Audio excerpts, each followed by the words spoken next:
ظاہر ہے پنجاب کے اندر جو ایک پرسپشن آپ لوگ دے رہے ہیں IPP والے کہ ہم ڈارک ہارس کے طور پر سامنے پیش آئیں گی جب الیکشن ہوں گے. آپ دیکھیے گا کہ 8 فروری کو ایک سیاسی جماعت جس کو ابھی تک اگنور کیا جا رہا ہے، جس کو وہ ابھی تک اہمیت فوقیت نہیں دی جا رہی، جس طرح باقی سیاسی جماعتوں کو، خاص طور پر پاکستان مسلم لیگ نون کو جس طرح پنجاب کے اندر بڑھا چڑھا کے بیان کیا جا رہا ہے کہ پاپولیرٹی گراف ہے وہ آسمانوں کو چھو رہا ہے، اب کوئی مقابلے کے لیے موجود نہیں ہے، ریس ہے، اکیلی ہے، تو ہم ہوں گے، میدان ہوگا اور پھر اس کے بعد وکٹری سٹینڈ ہوگا. تو اس سارے ماحول کے اندر IPP کہاں پہ کھڑی ہوئی ہے؟ بسم اللہ الرحمن الرحیم. سب سے پہلے تو میں اپنے استاد محترم کو سلام پیش کرتے ہوئے ان کی اجازت کے ساتھ جان کی امان پاتے ہوئے یہ عرض کروں گی کہ جو سیاست کا ایک بگل بجا جو ہی الیکشن کا اعلان ہوا اور سٹی بجی، تو اس کے اندر آپ نے دیکھا کہ ہر سیاسی جماعت متحرک ہوئی اور استحکام پاکستان پارٹی بھی کسی سے پیچھے نہیں تھی. اور ہم نے جس دن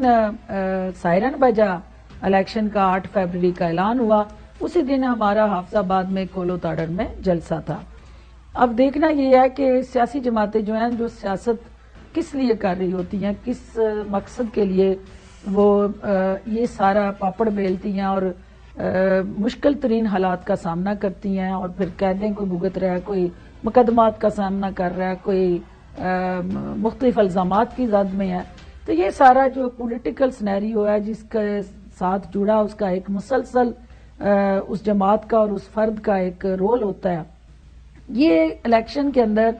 عوام کو اپنا بیانیہ دینے کے بعد وہ ووٹ کی طاقت سے اس پارلیمنٹ تک آنا چاہتے ہیں، اور یہ وہ ساری خواہشات اور حسرتیں اور امیدیں ہیں کہ جس کی بنیاد پہ ہر جماعت الیکشن میں اترتی ہے اور وہ الیکشن کے اندر اپنی خواہشات سے بڑھ کے نتائج لینے کی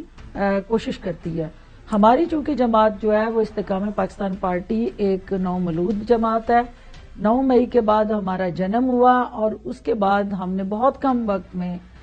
تقریباً 300 کے قریب ہمارے جو مختلف پارلیمنٹیرینز، MP، MNA یا ڈسٹرکٹ لیول کے اوپر لیڈران، ان کی ہم نے سینچری مکمل کی،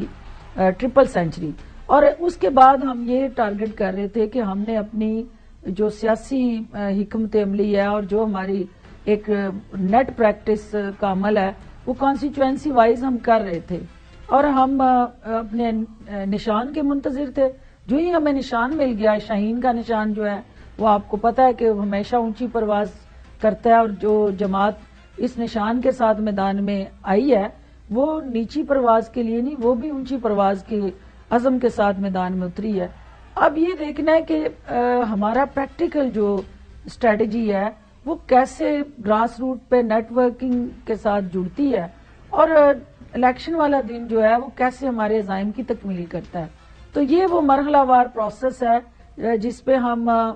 نیٹ پریکٹس کے بعد چلے آپ کی نیٹ پریکٹس کافی ہو گئی ہے. آپ کے استاد محترم جو ہے وہ بھی وارم اپ میچ بھی ہو گیا جی. اب الیکشن کا میچ جو ہے اس کے منتظر ہیں. آپ کے استاد محترم جو ہیں وہ آپ سے سوال پوچھیں گے. اچھا چودھری غلام حسین صاحب، اس پہ کامنٹ بھی کر دیجیے گا. نومولود پارٹی ظاہر ڈاکٹر صاحبہ نے کہا ہے وہ ایک PTI جو ہے KP کے اندر نومولود پارٹی بنی ہے. وہ خٹک صاحب کہہ رہے ہیں کہ سانو پہلے 4 مہینے چاہیے تیاری کے لیے، تو الیکشن کو تھوڑا آگے کریں. تو اس کے اوپر کامنٹ کر دیجیے گا کہ یہ جو نومولود پارٹی ہے لیکن اس کے اندر سیاستدان سارے کون مشق ہیں، تجربہ کار ہیں، لہٰذا یہ وہ کچھوے سے خرگوش کی چال پکڑنے میں زیادہ دیر نہیں لگائیں گے. جی چوئی صاحب وہ ہے.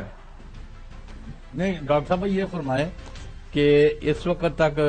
صوبہ پنجاب کی صوبائی اسمبلی کے لیے اور قومی اسمبلی کے 146 یا اس سے کم جو بلکہ 41 سیٹیں جو ہیں 141 ان پر آپ کے کتنی سیٹوں پر امیدوار اویلیبل ہیں اور کتنی ابھی تک آپ کی خالی ہیں؟ اور پہلے آپ 16 مہینے کے بیانیے کے جو اوپر حملہ آور تھے، ابھی تازہ خبر آئی ہے شہباز شریف ساڈا بھائی ہے، تو ہون کدھر رخ کرنا ہے؟ ایسا بات یہ ہے کہ الٹیمیٹلی سیاست کے اندر حریف اور خلیف بدلتے رہتے ہیں. آپ کو بھی پتا ہے کہ سیاست جو ہے وہ کوئی ٹھہرے پانی کا نام نہیں ہے، یہ بہتا دریا ہے اور الٹیمیٹلی ہر دریا جو ہے وہ سمندر میں گرتا ہے اور پھر ہی جا کے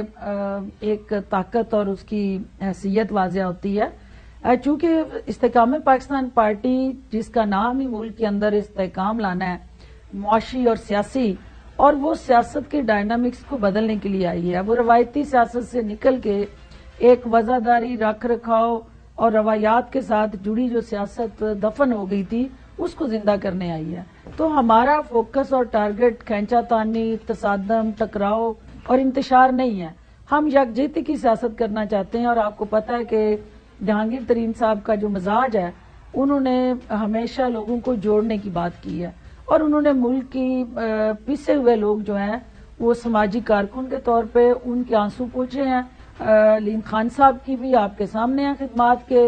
حکومت میں نہ ہوتے ہوئے بھی دونوں اپنی جیب سے، اپنے ریسورسز سے عوامی اور سماجی خدمت میں مصروف عمل ہے. تو یہ جماعت جب سیاست کے اس افق پہ یا اس منظر نامے پہ ابھری ہے تو ڈیفینیٹلی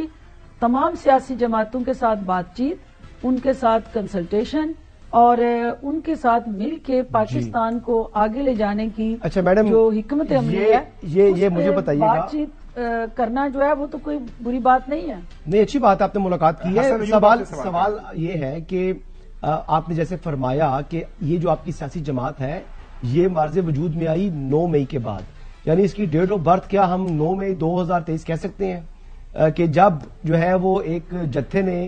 جو چند ہزار کا جتھا تھا اس نے پاکستان کے مختلف حصوں میں حملے کیے ہمارے دفاعی جو ادارے ہیں ان کے جو تنصیبات تھی ان کے اوپر. تو کیا وہ لوگ، یعنی ابھی تو ایک کوسچن تو یہ آپ کے اوپر آ رہا ہے، مطلب ایک ایلیگیشن آ رہا ہے کہ وہ لوگ جنہوں نے حملہ آور بھی ہوئے لیکن وہ آپ کی پارٹی میں آ کے ڈرائی کلین ہو جاتے ہیں، تو ایسے لوگوں کو کیا ایسا کوئی شخص آپ کی پارٹی میں شامل ہے؟ اگر ہے تو کیوں ہے؟ دیکھیں، بات یہ ہے کہ یہ جماعت جو ہے یہ ریاست اور سیاست دونوں کو اکٹھا کر کے عوام کے حقوق کے تحفظ کی ضامن بنی ہے، اور یہ جماعت جو ہے وہ پاکستان کا وقار، اساس، جو شناخت ہے اس کو مجروح کرنے کی بجائے اس میں اضافہ کرنے کے لیے سیاست کے منظرنامے پہ اس وقت موجود ہے. ہمارا فوکس جو ہے وہ ہماری ساری سیاست کا محور اور مرکز جو ہے وہ پاکستان ہے اور پاکستان کے عوام ہے. ہم نہ تو تھانے اور کچہری کی سیاست کرنے کے لیے آئے ہیں، نہ ہم جو ہے وہ آپ کہہ لیں کہ اس کو پکڑائیں اور اس کو چھڑائیں، سارا دن اپنی توانائیاں اس پہ صرف کرنے کے لیے آئے ہیں. ہم ایک مقصد لے کے آئے ہیں سیاست میں، اور وہ اس وقت اس جماعت کا سب سے پہلی جو اولین ترجیح ہے وہ ایک ہی ہے کہ اس پاکستان کو مستحکم کیسے کرنا ہے. اور جن کا آپ ذکر کر رہے ہیں انہوں نے پاکستان کی نظریاتی اساس پہ حملہ کیا ہے، انہوں نے پاکستان کو کمزور کرنے کی جو دانستہ کوشش کی ہے، اور جس طرح کا زہر آلود بیانیہ جو ہے اس سے نوجوان نسل کو اس کی آبیاری کر کے جس طرح ریاست کے سامنے کھڑا کیا ہے، اور جس طرح شہداء کی بے حرمتی کر کے ان خاندانوں کی بے توقیری کی ہے، تو یہ اور دل زاری کی ہے، ہم ان زخموں پہ مرہم رکھنے کے لیے آئے ہیں.